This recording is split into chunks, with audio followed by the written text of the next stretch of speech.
Hi everyone, and welcome to this week's edition of Trans Stupid, where I take a look at the wonderful world of LGBTQIA++ news because, well, stupidity is intersectional. So this week's episode is going to be a little bit different, and I want to focus on one particular subject and a couple of stories that are kind of branching out as a result. June, as I'm sure a lot of you are aware, was Pride Month around the world, with lots of virtue signalling companies showing everyone how tolerant and progressive they all are. Pride in London, which was held over the last weekend, actually comes just outside of that whole month, but it's quite a big deal in the UK. In fact, it's probably the largest Pride event. And I've wanted to discuss my thoughts on Pride as a whole, and I figured I could touch upon them in this video. Now, before I go into actually discussing what happened at Pride in London, I want to take you back to 2018, where a group of lesbian activists calling themselves Get the L Out took over the start of the parade to push the message that trans activists are erasing women and lesbians. Now, I did a whole video at that time discussing the protest, and a link to that will be in the description below if you want a little bit more detail. But just to kind of give a bit of background,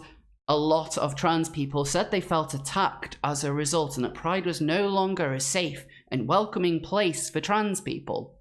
That's quite important to take into account when we're discussing what Pride in London was actually like, and it's also good to know that this is the 50th year of there being Pride events, and they were calling it a Pride Golden Jubilee. Now, I think there was quite a big push from the trans community to make this year's Pride all about them. For example, gender activist and professional victim Travis Alabanza managed to get a piece written in the Metro saying that London Pride should be led by trans people this year. And Travis comments that he believes we are facing an epidemic of transphobia, hate crime increasing, mental health decreasing, our community is out of breath, and with Pride weekend approaching, it's hard not to feel cynical. And I think that this is quite an interesting take.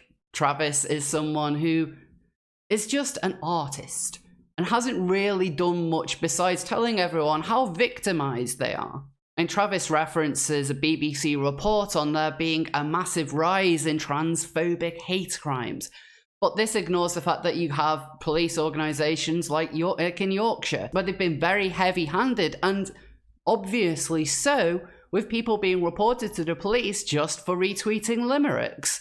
It seems like that kind of evidence is just reinforcing to these professional victims how hated they are by everyone. So just how hard was Pride for trans people? Well, in the way that it was a whole reaction to what Get the L Out were doing. Whereas last year it was a message saying that trans women will never be women and transitioning is erasing women and girls. This year it was led by a group called L with the T. In fact, this is what Pride was promoting above all else. Pink News ran with a story saying trans-inclusive lesbians lead Pride in London year after anti-trans protests. Now, the actual picture for L with the T kind of depends on where you're seeing the source. With Pink News, you can clearly see a group of women holding the sign, whereas if you're looking at Pride in London themselves, how many of these people are women exactly? Like, how many of these people are lesbians? And what's more, you've got political messages alongside saying that institutional racism is real. And then there's another sign talking about white privilege and how white people need to check it. And I'll touch on that subject in just a few moments. But L with the T wasn't the only trans-inclusive message that was being pushed. Shortly behind L with the T was B with the T, and then there were people pushing G with the T. And the screen on Piccadilly Circus then said everyone with the T. In fact, Piccadilly Circus's sign was showing lots of different Pride-related messages, which is not surprising at all, considering the event going on, but the glut of them appeared to be aimed at trans people and validating trans people. Black trans lives matter, trans rights are human rights. There was so much of this being pushed. And I think Pride's big message to everyone was, like, fine, it will make this all about trans people. And to their credit, I haven't seen anyone moaning about this. The whole event was centered around trans people and making sure that they are included. Doesn't matter whether you disagree with the notion that lesbians should be attracted to trans women. You know, if you disagree with that, then there's no place for you in Pride. You know, TERF's not allowed and all that. And surprisingly, I didn't see any kind of narrative from trans people that they felt that they were being ignored. It was almost like they realized that they can't push the victim narrative here, but this doesn't necessarily mean some people didn't try. As an example, when I was on the South Bank with some friends, I saw Travis Alabanza performing, and by performing, I mean somebody else was DJing whilst Travis was wandering around on stage aimlessly. I actually tweeted about this because I just kind of thought Travis's appearance here is ultimately pointless. There's somebody else doing the work, and to be fair, that DJ was playing good music. Travis wasn't really contributing much, but Travis saw the tweet and retweeted it saying that I was a hateful person and I couldn't take a day out just to not hate. Interestingly enough, Travis would have to actually search for their name. I didn't tag them in the post, but it wouldn't be Travis if they weren't trying to find any way of being a victim. And naturally, this retweet got them a lot of hugs, and I got a few questions back from myself. So consider this a Pride gift, Travis. Happy Pride. I made sure that you weren't left out. I mean, after all, if you weren't a victim, you wouldn't have a job. And so whilst this year's Pride was very inclusive of the tranners, what about the TERFs? Well, this is where it can kind of get a little bit interesting as well. There have been gender critical activists this week very much fighting against Stonewall's education when it comes to trans issues and what they see as an erasure of lesbians. It's becoming an increasingly prevalent thought amongst the gender critical crowd. Not all of them believe this. I've actually seen quite a big number of gender critical activists believing that transitioning is a form of gay conversion. Now, I don't think that that is entirely correct at all. There's certainly arguments you can make for people being told that they are trans when they are not, but grouping, for example, trans men in with trenders is really not helpful. These are two different groups of people who are going to be going through different things, and if you're going to be showing pictures of the results of trans-related surgeries, this should be a more of a wake-up call saying, are you sure that you are trans? Because this is what trans people actually go through. Rather than just, oh, these poor young women and girls, when what we're talking about is trans men who have opted into that surgery being fully aware of how intense and extreme it is. But I digress. The Guardian actually reported a row as lesbian group asked to leave National Theatre Bar. They said the National Theatre has become embroiled in a bitter war of words after a group of lesbians were refused service in its Green Room bar in the run-up to London's Pride celebrations. The women and their supporters claim their treatment at the hands of staff who called the police was a response to their campaigning stance in a gender identity dispute. Other witnesses in the bar have described their behaviour as disruptive. The small group who arrived with placards include Anne Roslio, a political activist and former member of the Bexhill and Battle Labour Party, who on Friday night was one of those who complained on Twitter. She was wearing a t-shirt bearing the slogan "Lesbian, a woman who loves other women," and tweeted that staff at Green Room had called the police to have women and lesbians removed because they don't like the t-shirts they are wearing. However, the theatre said it respected and valued their trans staff company and its audience members. As such, if the behaviour of visitors impinges on their ability to feel supported and safe, we will take action.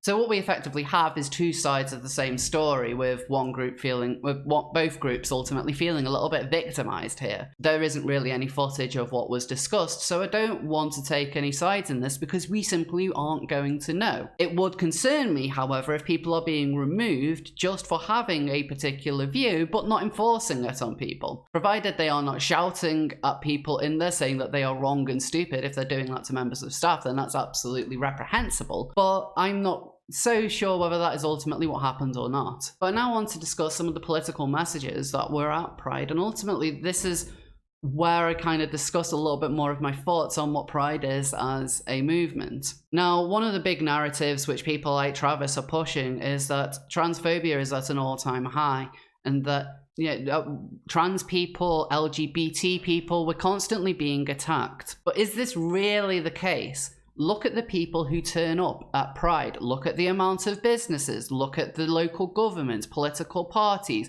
the police. the mayor, the fact that you can get an entire part of one of the biggest cities on earth closed just to praise you. And you're trying to say that we're living in such a hard time for trans people? Try going back 10 or 20 years. Try going back when people were being assaulted on British streets as a result. I can guarantee you that these figures are not going to be anywhere near what they were back then. And bear in mind, I've actually asked the Metropolitan Police for figures on how many online hate crimes are being reported. And it turns out that between 2017 and 2019, there was only 4 online hate crimes against trans people. 4. And yet there is an epidemic of this. But then look at some of the messages that are being pushed within Pride as well, because a lot of these aren't LGBT related. Going back to the specific photo Pride in London pushed, you'll see people pushing things like white privilege and institutional racism,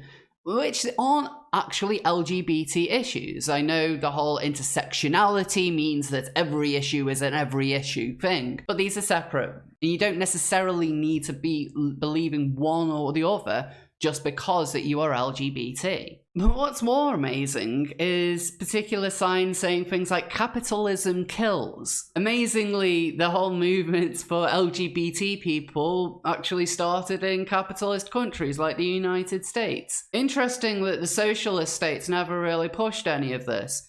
But of course, none of that's real socialism. 24th time's the charm, I guess. Part of me really wants to join in the parade next year and really push for free markets, free speech, full-on individualistic freedom. And if you watch my video that I did with Buck Angel last night, he seemed very much up for the idea. But it's something I'm really toying with. If we're going to have a lot of far-left messages pushed in what is ultimately an event that's supposed to be for everyone, then why not have another angle to it? I mean, it could at the very least be a little bit of trolling, but we could really have some fun with this. Now, I actually do think that Pride is not a bad thing.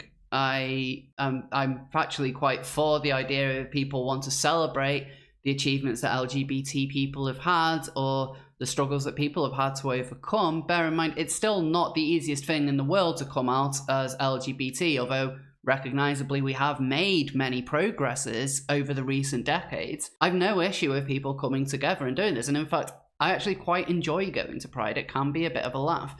My biggest concern with the way that Pride events are run, however, is when you get openly fetishistic people forming a part of the parade and this being celebrated as though this is LGBT. For example, you have people dressed up as human puppies, or you have this bizarre picture that the BBC ran with a group of men dressed as toddlers. Interestingly enough, the BBC later removed this picture from their reporting and changed it with something else. But this was almost pushed as an image of this is what being trans is. And that's a huge problem when you're mixing fetishes with being LGBT. I want to make it clear I'm not kink shaming or anything along those lines. If you are into a specific fetish or kink, you should be completely free to do so, provided it is not harming other people. But I do have a problem when it gets pushed into the spotlight, especially when it's an event where people of all ages, all kinds of groups are going to be there. You're effectively putting people into your scene, and it doesn't seem very fair. They're not consenting to your fetish. And by doing these things in public, that's kind of what you're doing. But when we're seeing the amount of companies that support Pride, the amount of people who are openly supportive of what the Pride movement is, the narrative that we are living in such a nightmare time as what Travis described really doesn't ring true. If transphobia was at an all-time high, the event would not have taken over London and trans people would not be put front and centre. Ultimately, I think that Pride can be a good thing, but we need to be more understanding of exactly what we have now.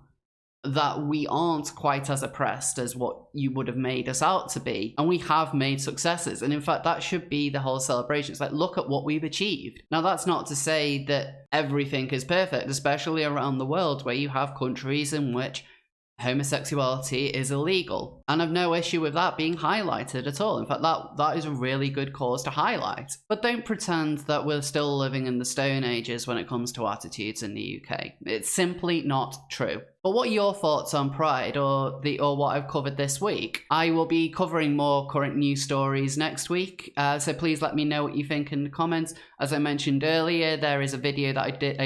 As I mentioned earlier, there's a live stream I did with Buck Angel on Sunday evening, which you should really check out. Buck is a lot more based than I genuinely expected, which is brilliant. Thank you all so much for watching, and I'll see you all next time. And a special thank you to Sarah, James C. George, Evil Motive, and the rest of my supporters on Patreon and Subscribestar.